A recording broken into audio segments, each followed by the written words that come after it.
7 आरो 10 तारिख डिसेम्बराव जानो गोनां जे बिटिसिनि बिसायख'थि बे बिसायख'थिखौ लानानै मोनफ्रोमबो राजनीतिक दोलोफ्रा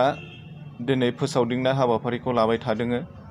आरो बे फोसावदिंनाय हाबाफारिफ्रा मोनफ्रोमबो समस्थियाव दिनै गोख्रोंनिफ्राय गोख्रों जानायखौ जोङो नुदों। बेबादियैनो जोंनि सराइबिल समस्ति 5 नं सराइबिल समस्तियाव दिनै इउपिपिएल राजखान्थि हान्जानि गोख्रों भाबै खामानि मावनायखौ नुनानै बा इउपिपिएल राजखान्थि हान्जाया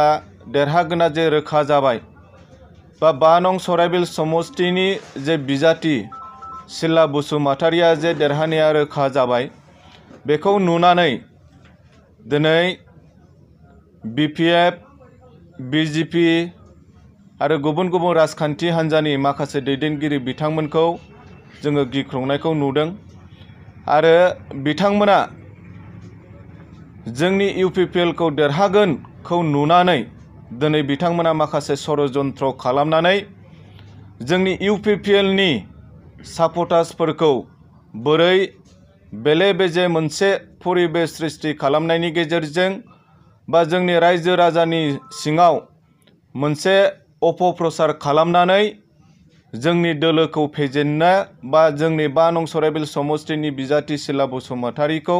फेजेननायनि मोनसे षड़यन्त्रखौ खालामबाय थानायखौ जोङो नुदों।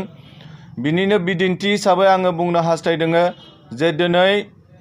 माखासे अपोजिशन पार्टिनि दैदेनगिरि बिथांमोना बानसावबाय थादों जे 5 नं सराइबिल समस्तिखौ मानगोनां इउपिपिएल दोलोनि आफादगिरि प्रमद बर' सारा बिजेपिनो फानबाय बा बिजेपि दोलोनो हगारबाय। बेबादि नंखाय माखासे बाथ्राखौ बिथांमोना रायजो राजानि सायाव बानसावबाय थानायखौ जोङो नुबाय थादों। दिनै आङो 5 नं सराइबिल समस्तिनिनो सासे भटार्स जानानै बा इउपिपिएल दोलोनि लाइमोन हान्जानि आफादगिरि जानानै आङो दिनै जोंनि सराइबिल समस्तिनि साफ्रोमबो रायजो राजा बिथांमोननिसिम आं मोनसे क्लेरिफिकेशन होनो नागिरदों जे जोङो इउपिपिएल दोलोआ जोङो बे 5 नं सराइबिल समस्तिखौ कुनु पदे